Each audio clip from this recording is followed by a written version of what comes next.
देव classes में सभी छात्रों का हार्दिक स्वागत है। आज के इस नए वीडियो लेक्चर में आप लोग देखेंगे टू स्टोरीज अबाउट फ्लाइंग की दूसरी कहानी को। इसकी पहली कहानी को हमने इसके पहले वीडियो में आपको बताया है और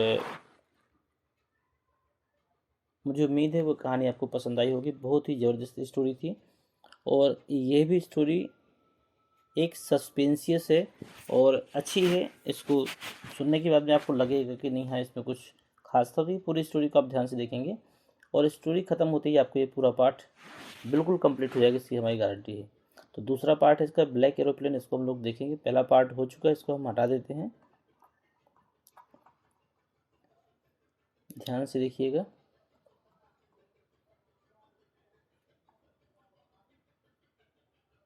ये यहाँ से देखिएगा, द मून माने चंद्रमा was coming up in the east. जो चंद्रमा था वाज कमिंग अप माने ऊपर की ओर उठ रहा था, इन द ईस्ट माने पूर्व से। जो चंद्रमा था पूर्व से उठ रहा था, बिहाइंड मी माने मेरे पीछे। जो चंद्रमा था वो मेरे पीछे पूर्व से ऊपर की ओर उठ रहा था। एंड स्टार्स, और जो तारे थे, we are shining in the sky, in the clear sky. और जो तारे थे वो स्वच्छ आकाश में चमक रहे थे। एबव मी, मेरे ऊपर। इसका अर्थ पूरे का क्या निकलेगा यहाँ से लेकर यहाँ तक, कि रात्रि के समय, यहाँ से हम बोले रात्रि के समय जो चंद्रमा था वो पूर्व से ऊपर उठ रहा था, मेरे पीछे पूर्व से ऊपर उठ रहा था। और जो स्वच्छ आकाश में तारे थे वो मेरे ऊपर चमक रहे थे। There was not a cloud in the sky, एक भी बादल आकाश में नहीं था। I was happy to be alone, मैं प्रसन्न हो रहा था। टू बी अलोन माने अकेला होने के कारण।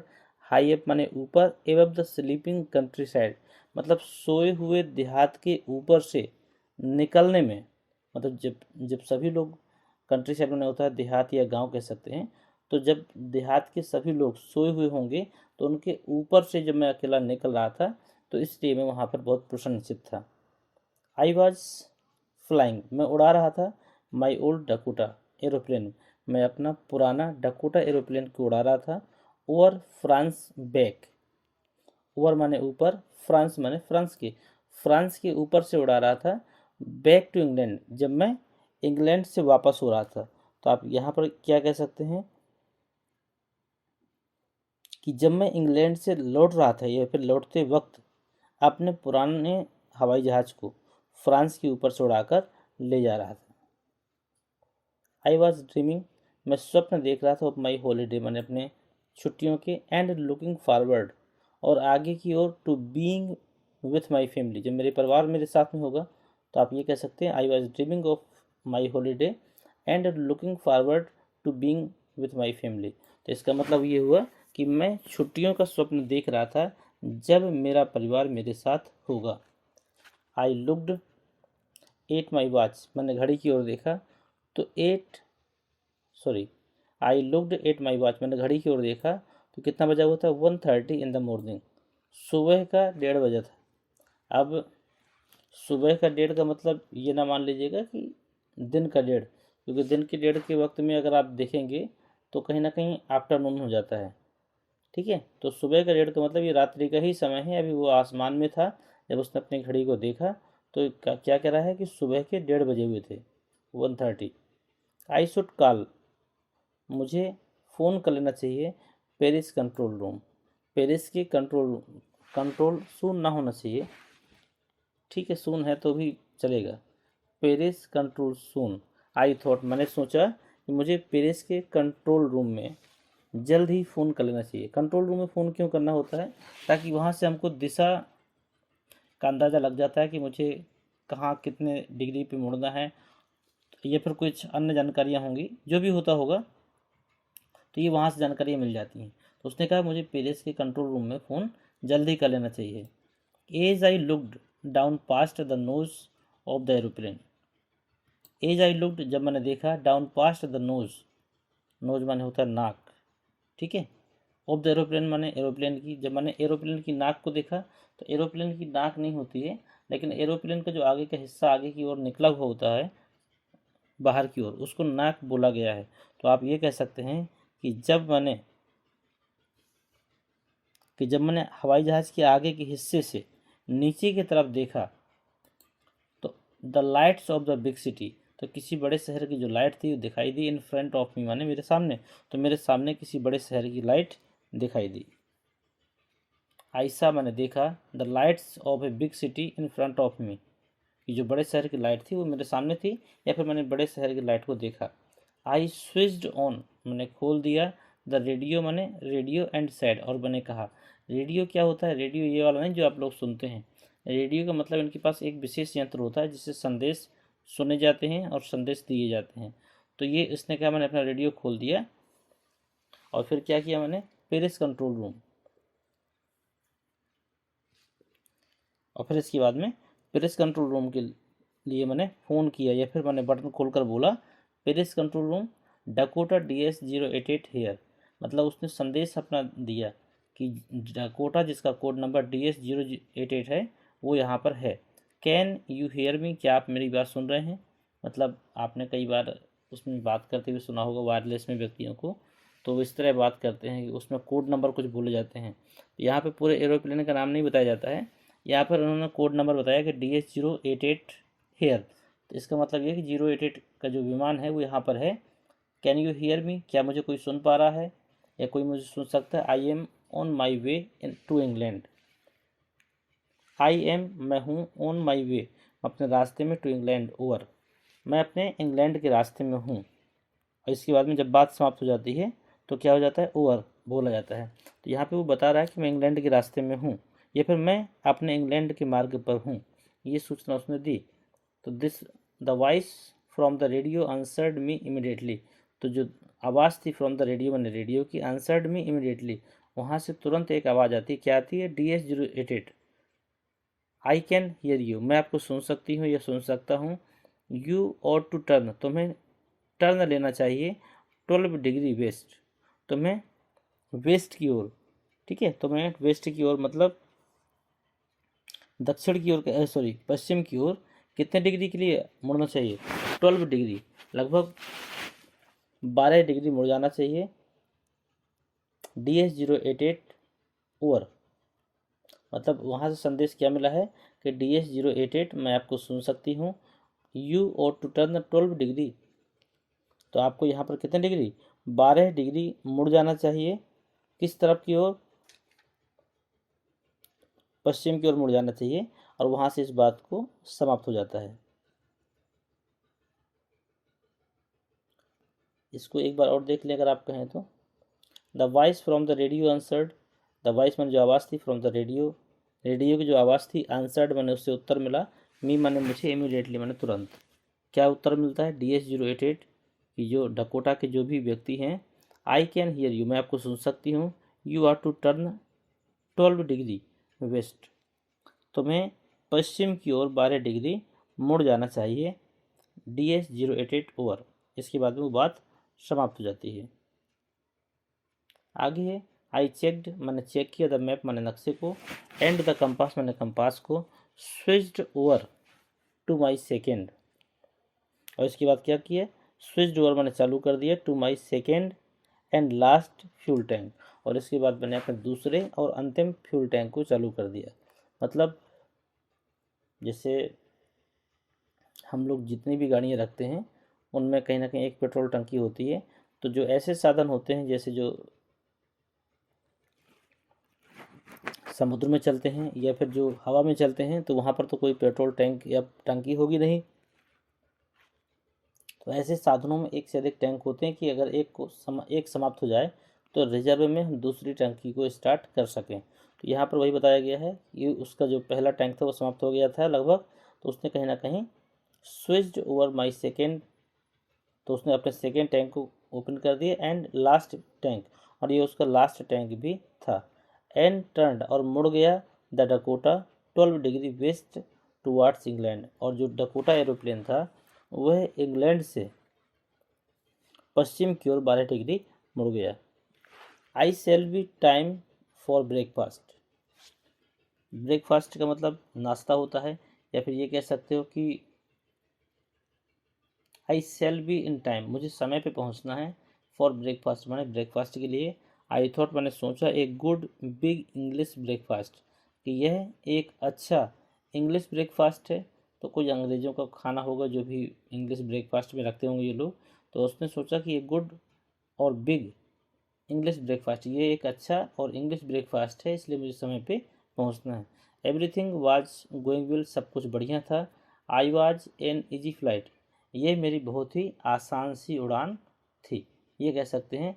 यहाँ से फिर समझ लीजिएगा, I shall be in time for the breakfast, मैं नाश्ते के लिए समय पर पहुंच जाऊंगा। आई थॉट मैंने सोचा, a good big English breakfast, एक बढ़िया अंग्रेजी नाश्ता होगा ये। एवरीथिंग मैंने प्रत्येक वस्तु, यह सब कुछ। वाज गोइंग वेल, सब कुछ बढ़िया थी। It was an easy flight, और यह एक आसान सी उड़ान थी। तो यहाँ तक अर्थ हो गया आपका। आगे देखिएगा, Paris was about 150 kilometres behind me, Paris मेरे से 150 किलोमीटर पीछे छूट चुका था। Where I saw the clouds, जब मैंने बादलों को देखा तो पेरिस मेरे से 150 किलोमीटर पीछे छूट चुका था। स्टॉर्म क्लाउड्स, ये जो बादल कैसे थे, स्टॉर्म माने तूफानी बादल थे, ये जो बादल कैसे थे, तूफानी थे। देयर वेयर ह्यूज, ये बहुत बड़े थे। दे लुक्ड, ये प्रतीत हो रहे थे, लाइक ब्लैक माउंटेन, ये काले पर्वत की तरह प्रतीत हो रहे थे। स्टैंडिंग माने खड़े थे, इन फ्रंट ऑफ मी माने मेरे सामने, अक्रॉस द स्काई माने पूरे आकाश में। मतलब ये जो बादल थे यह पर्वतों की तरह मेरे सामने खड़े हुए थे, जो कि पूरे आसमान में थे। आई न्यू, मैं जानता था, I could not fly up and over them, मैं जानता था, आई कुड नॉट फ्लाई, मैं नहीं उड़ सकता हूँ, अप माने ऊपर, एंड ओवर देम माने इनके ऊपर से मैं नहीं जा सकता हूँ। इसका मतलब ये है कि यदि आपके सामने कोई तूफान आ जाए तो एक आपके पास दो रास्ते होते हैं, या तो तूफान के साइड से उड़ जाइए, या तो तूफान के ऊपर या नीचे से उड़ जाइए। तो यही कह रहा था कि I can not fly up and over them, मैं इसके ऊपर से नहीं उड़ सकता। And I did not have enough fuel, क्योंकि मेरे पास पर्याप्त फ्यूल नहीं है। टू फ्लाई मैंने उड़ने के लिए, अराउंड देम मैंने इनके चारों ओर से, टू द नॉर्थ और साउथ। नॉर्थ साउथ का मतलब ये होता है कि उत्तर या दक्षिण से भी अगर हम सोचें कि हम घूम के निकल जाएं, तो भी वहाँ से जाने के लिए भी मेरे पास पर्याप्त ईंधन नहीं है। ना तो मैं इनके ऊपर से गुजर सकता, ना मैं अगल बगल से गुजर सकता हूँ। तो वही बात कह रहा है कि आई न्यू, मैंने जानता हूँ, I could not fly up and over them, मैं इनके ऊपर से नहीं जा सकता हूँ। I did not have enough fuel to fly around them, मैं इनके अगल बगल से भी नहीं जा सकता हूँ। टू द नॉर्थ और साउथ, नॉर्थ और साउथ के तरफ से भी मैं यहाँ नहीं जा सकता, मतलब उत्तर और दक्षिण से भी अगर मैं सोचूं तो मैं वहाँ से भी नहीं निकल सकता हूँ। I ought to go back Paris, मुझे पेरिस वापस हो जाना चाहिए। आई थॉट, मैंने सोचा कि मैं पेरिस वापस चला जाऊँ। बट मैंने लेकिन, I wanted to get home, लेकिन मैं घर पहुँचना चाहता था। I ought to go back to Paris, मैं पेरिस वापस हो जाऊँ क्या, या फिर मैं पेरिस वापस हो जाऊँ। आई थॉट, मैंने सोचा। बट मैंने लेकिन, I wanted to get home, मैं घर जाना चाहता था। आई वांटेड दैट ब्रेकफास्ट, और मैं ब्रेकफास्ट चाहता था, मतलब जो भी इंग्लिश ब्रेकफास्ट सोचा गया है तो मुझे वो चाहिए था, इसलिए मुझे जाना था। आई शैल टेक द रिस्क, मैंने क्या किया, रिस्क की माने होता है खतरा, मोल ले लिया, मैंने खतरा ले लिया या फिर मैंने जोखिम ले लिया। आई थॉट, मैंने सोचा। एंड फ्लू, और उड़ गया। दैट ओल्ड डकोटा, अपने पुराने डकोटा को लेकर। स्टेट मैंने सीधा, इनटू द स्टोर माने तूफान में, और मैं डकोटा मतलब अपने एरोप्लेन को लेकर सीधे उस तूफान के अंदर चला गया। इनसाइड द क्लाउड्स, मैंने बादलों के भीतर। एवरीथिंग वाज सडनली ब्लैक, सब कुछ काला हो गया था। It was impossible to see anything outside, और बाहर की किसी भी वस्तु को देखना मुश्किल हो गया था। द एरोप्लेन, एरोप्लेन की, तो वहाँ मतलब तूफान के अंदर घुसने के बाद में मैं एरोप्लेन से बाहर की किसी भी वस्तु को देखने में सक्षम नहीं था। द ओल्ड एरोप्लेन जंप्ड, जो पुराना एरोप्लेन था वो जंप माने कूदा। And twisted in the air, जो पुराना एरोप्लेन था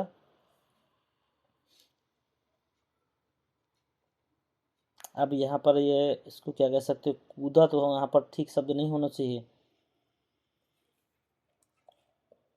इनसाइड द क्लाउड्स, बादलों के भीतर। एवरीथिंग वाज सडनली ब्लैक, सब कुछ काला हो गया था। इट वाज इम्पॉसिबल, असंभव हो गया था। टू सी एनीथिंग, मैंने किसी वस्तु को देखना। आउटसाइड द एरोप्लेन, एरोप्लेन से बाहर किसी भी वस्तु को देखना मुश्किल हो गया था।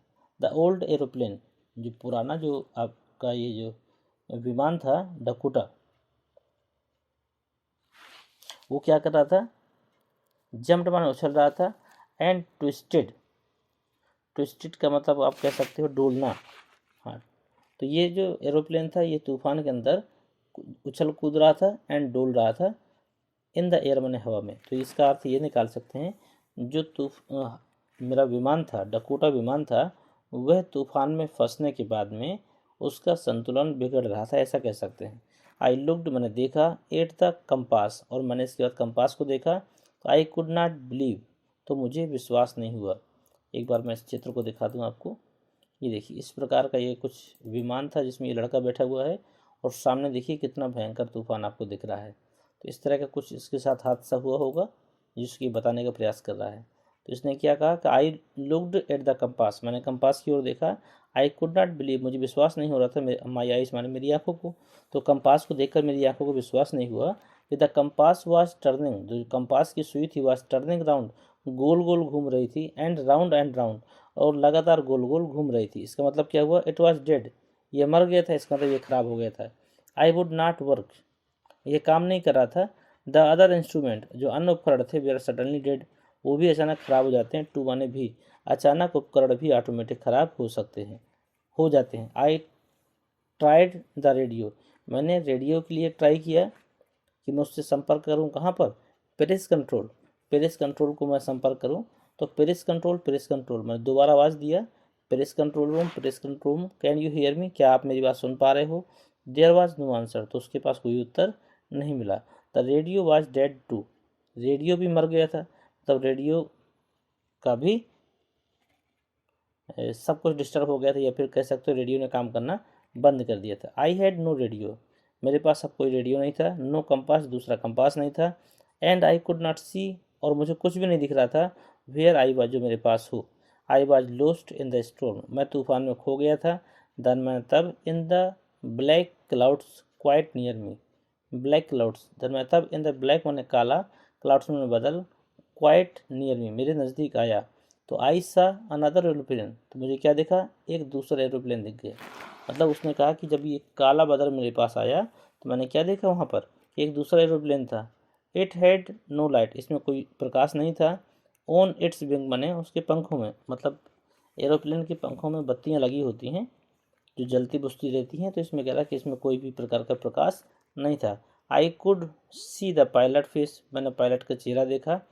टर्न्स टुवर्ड्स मी, जिसने मेरी तरफ अपना चेहरा कर लिया था।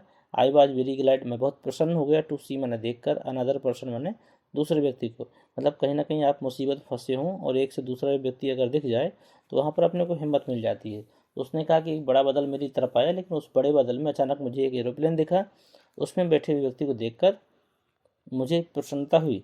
आई ही लिफ्टेड वन हैंड, उसने लिफ्टेड मैंने उठाया, वन हैंड मैंने एक हाथ, एंड वेब्ड, और घुमा दिया।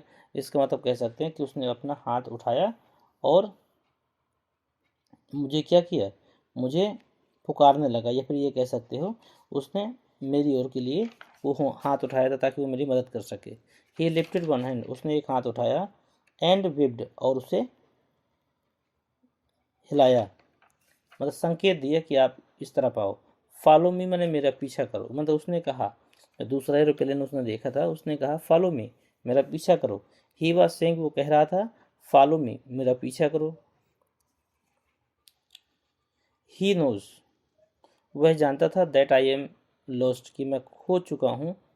आई थॉट, मैंने सोचा, he is trying to help me, कि ये मेरी मदद कर रहा है। तो ही टर्न्ड हिज एरोप्लेन, तो उसने अपने एरोप्लेन को घुमा लिया। स्लोली, मैंने धीरे से, टू द नॉर्थ, माने नॉर्थ की ओर, उत्तर की ओर। उसने क्या किया, अपने एरोप्लेन को नॉर्थ की ओर घुमा लिया। In front of my Dakota, मेरे डकोटा एरोप्लेन के सामने उसने उत्तर की ओर अपने एरोप्लेन को घुमा दिया। सो माने इस प्रकार, that it would be easier for me to follow him. ठीक है, इसके बाद में क्या है, इसलिए घुमाया था ताकि उसके पीछे पीछे चलना आसान हो सके। ही turned his aeroplane slowly in the earth, उसने उत्तर की ओर अपने विमान को घुमा लिया। In front of my Dakota, मेरे डकोटा के सामने।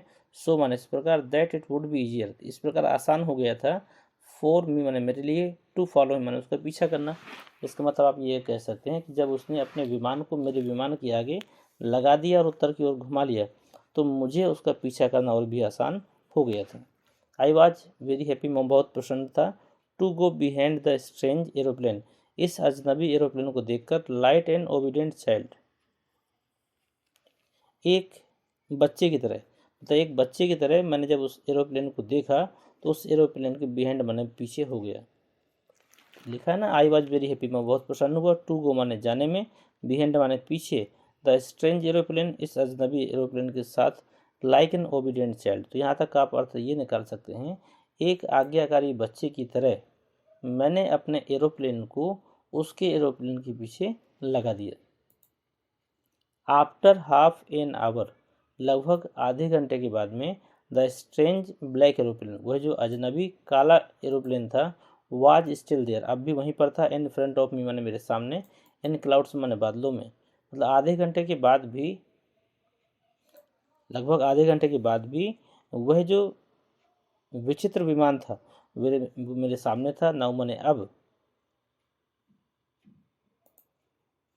अब there was only enough fuel, अब उसके पास केवल इनफ माने पर्याप्त रूप में इतना पेट्रोल बचा था या फिर इतना ईंधन बचा था।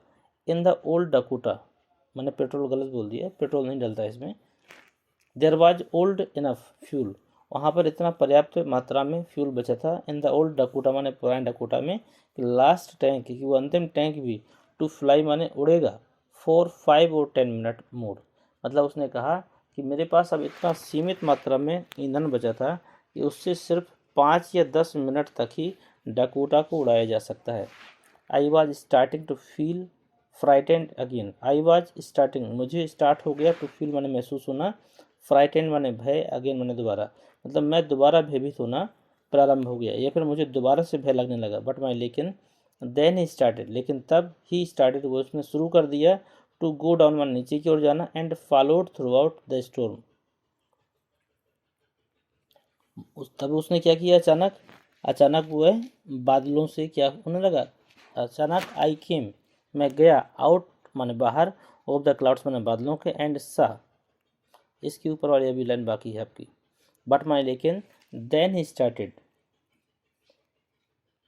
तब उसने शुरू कर दिया, टू गो माने जाना, डाउन माने नीचे की ओर, एंड आई फॉलोड और मैंने पीछा किया, थ्रू आउट द स्टोर माने उस तूफान में। मतलब ये कह सकते हो कि अभी मैं ये बात सोच ही रहा था तभी उस विमान ने नीचे की ओर जाना प्रारंभ कर दिया और मैंने उसका अनुकरण किया या फिर मैंने उसका पीछा किया। सडनली मैंने अचानक, आई केम आउट द क्लाउड्स, अचानक मैं बादलों से बाहर आ गया, एंड सा और देखा, टू लॉन्ग स्ट्रेट लाइन्स और दो मैंने लंबी लंबी लाइनें देखी, ऑफ लाइट्स माने प्रकाश की, इन फ्रंट ऑफ मी माने मेरे सामने। और जैसे ही मैं बादलों से बाहर आया तो मैंने क्या देखा कि मेरे सामने दो प्रकाश की लंबी लंबी लाइनें बनी हैं। इट वाज ए रनवे, यह रनवे है। रनवे को हिंदी में क्या कहेंगे, रनवे को क्या कह सकते हैं बताइए। रनवे को रनवे ही रहने दीजिए, हवाई पट्टी कहते हैं वैसे, रनवे के रनवे रहने दीजिए, क्योंकि पढ़ने में अच्छा लगता है। इट वाज ए रनवे, यह रनवे था, एन एयरपोर्ट माने एयरपोर्ट का, आई वाज सेफ मैं सुरक्षित था, आई टर्न्ड टू लुक मैं मुड़ा, टू लुक मैंने देखने के लिए, फॉर माई फ्रेंड मैंने अपने मित्र को, इन द ब्लैक एरोप्लेन मैंने काले एरोप्लेन वाले मित्र को देखने के लिए जब मैं मुड़ा। But the sky was empty, लेकिन आकाश खाली था। देयर वाज नथिंग देयर, वहाँ पर कुछ भी नहीं था। The black aeroplane was gone, काला जो एरोप्लेन था वाज गॉन मैंने जा चुका था। I could not see it anywhere, मुझे यह कहीं पर भी दिखाई नहीं दिया। आई लैंडेड का माने होता है मैं उतरा, ठीक है, मतलब जब कोई आसमान से विमान धरती में उतरता है तो उसको लैंड कहा जाता है। तो आई लैंडेड मैं उतरा, एंड वाज नॉट सॉरी, मतलब मैं उतरा और उतरने के बाद मैंने क्या किया, वाज नॉट सॉरी मुझे कोई दुख नहीं था। Away from the old Dakota near me control tower, away from the old Dakota, the I landed मैं उतरा, एंड वाज नॉट सॉरी और मुझे दुख नहीं था। टू वॉक अवे मैंने दूर होने का, from the old Dakota the पुराने डकोटा से उतरने का मुझे दुख नहीं था। नियर द कंट्रोल टावर माने कंट्रोल टावर के पास। कंट्रोल टावर क्या होता है? जहाँ पर सारे चीज़ों का नियंत्रण होता है, मतलब एरोप्लेन से लेकर और वहाँ के पूरे जितने भी संसाधन हैं उन सब चीज़ों को जहाँ पर रखा जाता है, जहाँ से ये सब चीज़ों का नियंत्रण किया जाता है। एक प्रकार से टावर में बहुत से ऑफिस होते हैं, हर ऑफिस में अलग अलग काम होता है, तो वो कुछ इसी तरह की जगह है यहाँ पर जो बात हुई है। तो फिर से देखते हैं इसी को।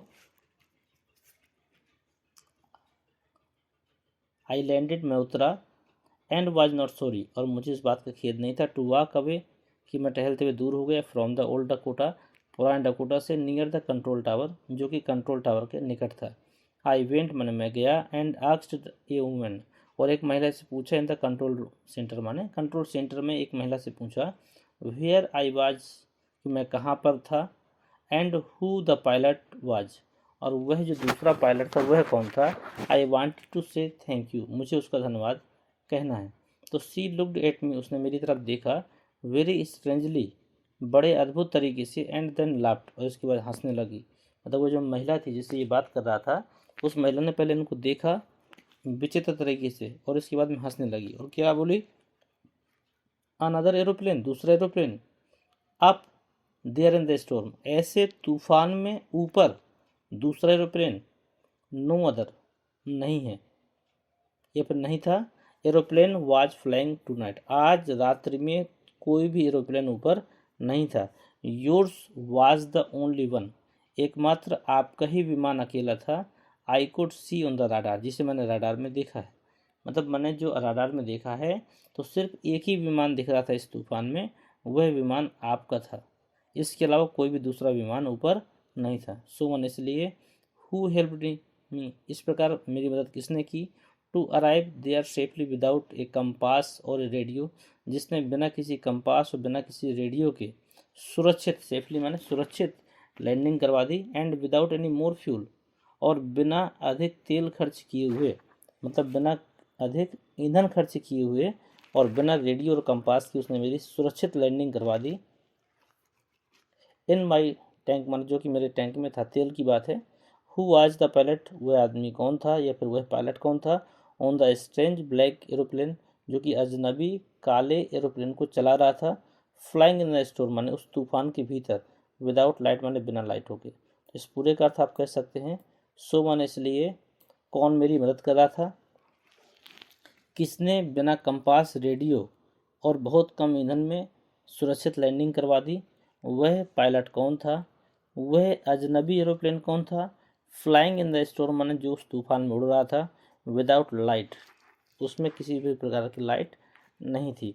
तो उम्मीद करते हैं कि चीज़ें समझ में आ गई होंगी। अध्याय यहीं तक है और पूरे अध्याय से ये निष्कर्ष नहीं निकला कि आखिर वह एरोप्लेन किसका था, वह एरोप्लेन था या नहीं था, कि सिर्फ उसके मन का एक भ्रम था, या वास्तव में कोई था, या फिर कोई देवदूत वगैरह था, या फिर कौन था, मतलब ये कुछ भी पता नहीं चला। तो यहीं तक आपका ये अध्याय है और उम्मीद करते हैं चीज़ें समझ में आ गई होंगी। मिलते हैं आपसे अगले चैप्टर में एक नए पाठ की समरी और नए प्रश्नोत्तर के साथ में।